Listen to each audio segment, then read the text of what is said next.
But hello, my name is Nicholas. I am the founding CEO for Clean Valley, and let's see how this thing works.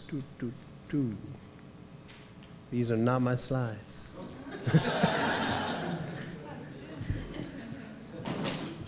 No rush. Happy to vamp. I am someone who lives in Dartmouth, so I can appreciate those pictures. I live over in Lake Binook, and I also work out of there. And I founded a startup called Clean Valley about 6 years ago. Prior to that, I was an environmental technician. I would climb smokestacks. Never a smokestack as tall as Tufts Cove, but I think the highest I ever got to was about 150 feet.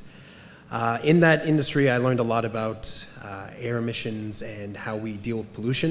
And the first thing that really kind of popped out to me was that a lot of the solutions to climate change already exist, at least from an industry and air standpoint. It really comes down to the will and really the dollar behind making those changes. About 6 years of doing that, and then I went to university to study entrepreneurship.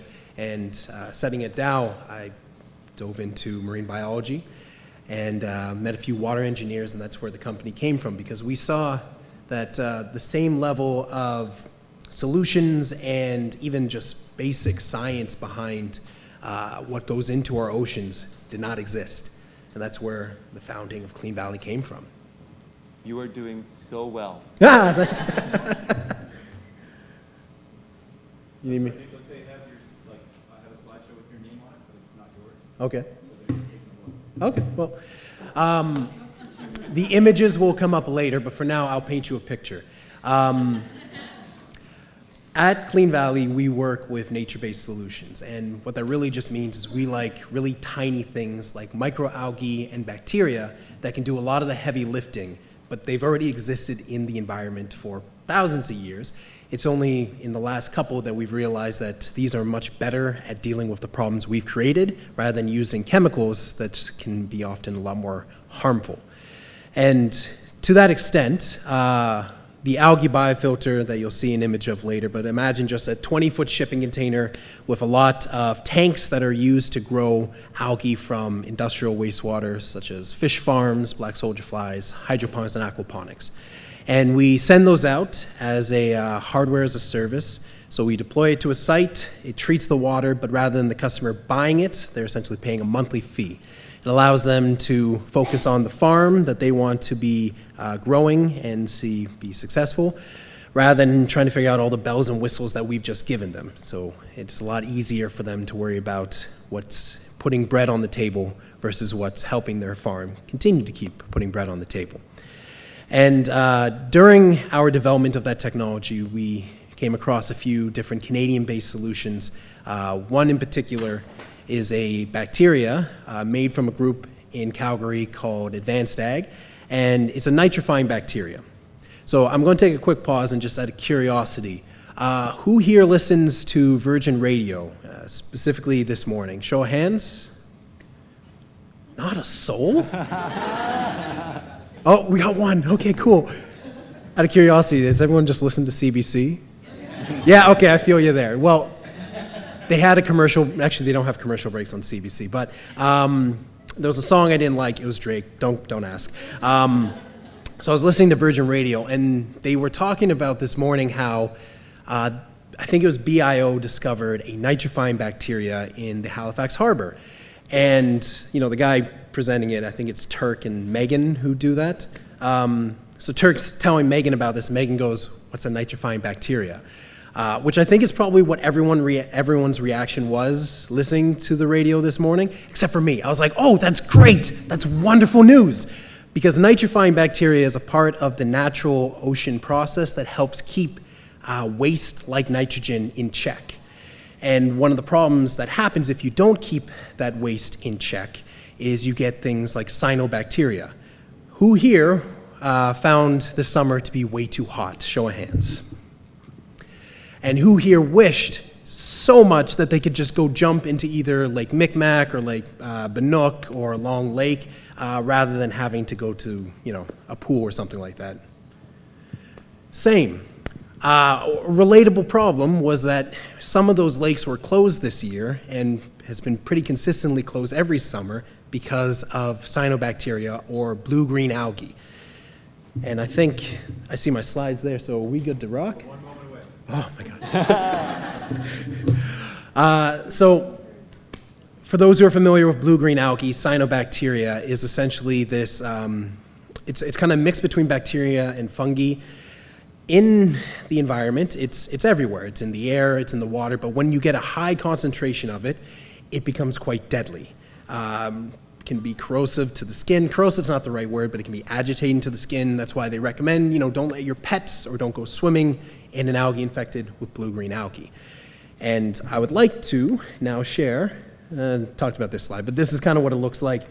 It's not exactly lovely to swim in. It feels like you're kind of swimming in a soup rather than a lake. And I'm happy to present there are bacteria out there that are able to combat it.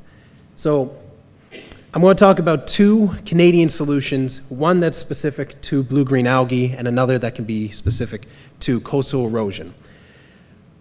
This company, Advanced Ag, has come up with a bacteria that is a nitrifying bacteria, and what it's able to do, it's able to remove the food that cyanobacteria normally eats and consumes it itself. That bacteria that is consuming this food then becomes inert, goes back into the ecosystem, and isn't as problematic as blue-green algae. So what is the end objective? And I'm going to talk about how when you have an ecosystem, you need many different things all living in harmony. And what you want to avoid is essentially when you have an abundance of one individual thing, because that's where you get blue-green algae blooms, which then essentially close a lake because the ecosystem is out of whack. So when we talk about clean water, what we're really talking about is a more homogeneous and diversified ecosystem versus one that has an abundance of one specific thing or another. So what Advanced Ag looks to do with their bacteria is not create an abundance of one bacteria versus another, but rather just keep a population in balance rather than one running away with the rest. So they've done quite a few of these case studies across the world. They started in their backyard in places like Calgary, and when they started, they usually deploy one of these reactor systems. It's pretty easy to deploy. You just have aeration and heat within a giant barrel, and that allows the bacteria to essentially germinate, and once it does, you then have enough bacteria to deploy in a lake. Like, say this is 50 gallons, you could probably use that for Lake Bannock and have it clean within about a 2 to 3 year window. In the first 3 weeks, you will see cyanobacteria drop, and then year after year, less bacteria is needed in order to keep the cyanobacteria away. So here's case study number one. This is when they were first discovering and sequestering the bacteria. On the left, you can see a similar type of cyanobacteria, and within 2.5 weeks later, there's none. They were able to replicate this at scale, taking it outside of the laboratory. So this case study in Lethbridge, this is I think it's maybe like 25 hectares across the way. And they added different samplers and aeration to essentially accelerate the treatment. And within year one, they saw a drop. Year two, the drop continued not as much as they wanted, but by year three, the drop was so significant that they didn't need to deploy any further treatment after that point. Another case study after that, 52-acre lake, and this is when you can start to see the deployment happening where a municipality or provincial government can say like, this could be helpful, this can be useful, this can allow us to continue to have people enjoying the lakes that they live next to and the communities feel less affected.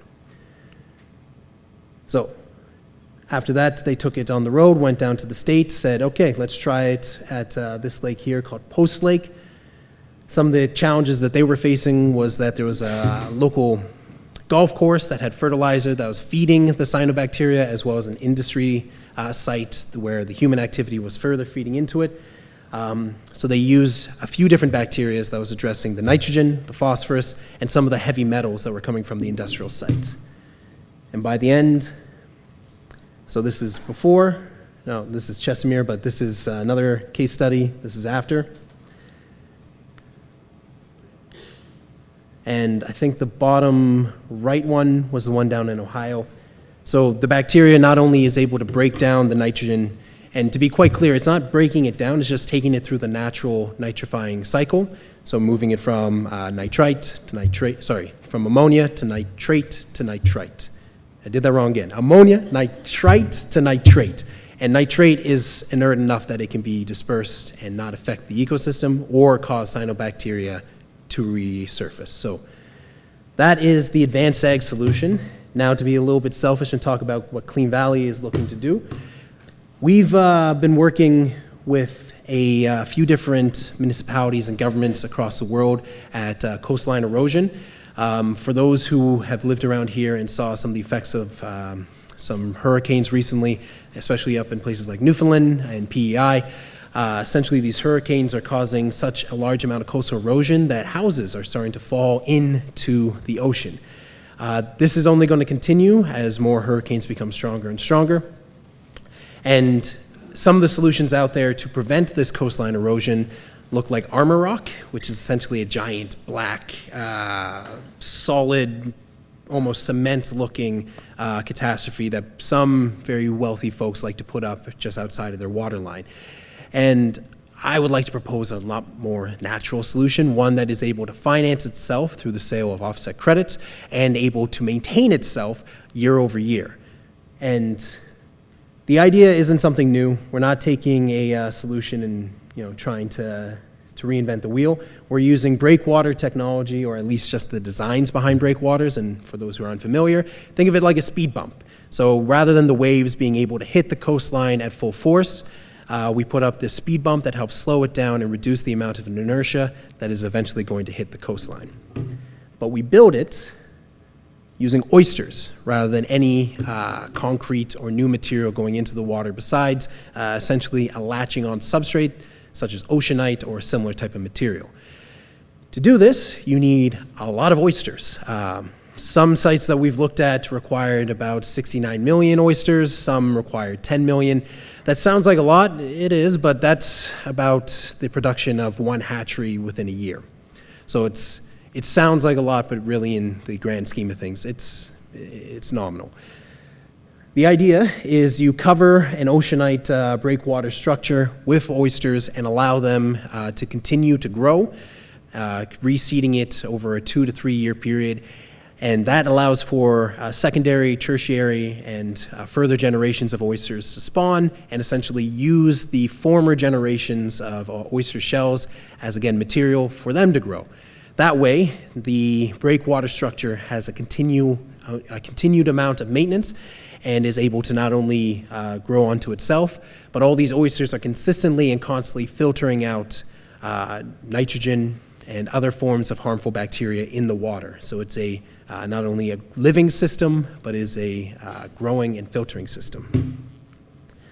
To supply that amount of oysters, I mentioned it's what a standard oyster hatchery would produce in a year. I would know. I've designed with the teams over at Aqua Production Systems this containerized oyster hatchery. We call it the Neptune. It's able to produce about 3 million oyster spat to 10 million oyster spat every 2 months. And it's a containerized solution that we're able to deploy anywhere in the world as long as there's water and power. We've been able to deploy what we call this service, which is the Tidal Thrive, in 2 different sites. Don't think this is a laser, but the one on the left is with the Bolkiah subdivision down in Brunei. It is a water village, so think of like Venice, where essentially everything's built on stilts. The constant human activity has continued to grow the amount of nitrogen in the water to the point that it's like a murky brown. And we're deploying about 15 million oysters in that square at the top right of the left-hand picture. And with that amount, within about a 2-year time frame, the murky brown water will turn into not a crystal clear blue, but at least something that you can look through. That will produce about 125,000 offset credits per year, financing and funding the ongoing operations. On the right-hand side is our Tidal Thrive solution down in Kamsar, Guinea. There's a bauxite processing plant there that has continuously been needing it's producing a lot of power. I'm not allowed to disclose how much CO2 pollution is coming off of the site, but essentially they need a lot of oysters in order to reduce and offset their amount of pollution. And that site is about 69 million oysters in order to offset the total production, but there's a few ancillary benefits such as since we're hiring community members to operate that hatchery, it will be a new industry of oyster farming as the Corvina industry has continued to crash. The end goal from this is about 175 million worth of offset credits turned into a universal basic income of about $600 every 2 months for the 135,000 people that live in in Kamsar. These are all the UN SDGs that the Tidal Thrive solution impacts, mostly kind of focusing on the water and the responsible human consumption. And I will leave it there. If there are any questions, happy to answer them. Thank you.